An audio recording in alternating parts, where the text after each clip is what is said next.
సనాతన ధర్మము హిందూ ధర్మం గురించి తెలుసుకోవాలంటే చాలా సిలబస్ ఉందండి.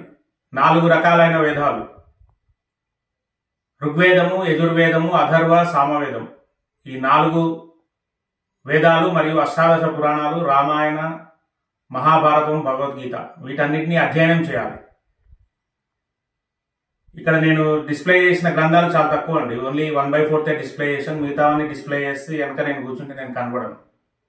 నేను నిలబడితే ఎంత హైట్ ఉంటానో అంత హైట్ ఈజీగా అవి నన్ను దాటిపోతాయి. 6 feet అబోవ్ ఉంటాయి అవి.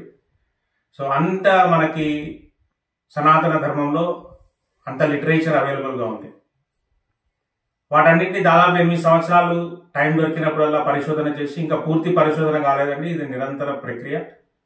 పరిశోధన చేసి అందులోని వేదమంత్రాలు మనకు ఎలా ఉపయోగపడతాయి అని నేను అర్థం చేసుకుంటూ చాలామంది గురువుల్ని కలిసి వారి దగ్గర కొంత సూచనలు తీసుకొని మళ్ళీ నాకంటూ ఒక నోట్స్ నేను తయారు చేసుకున్న తర్వాత హోమ ప్రక్రియ ప్రారంభించాను.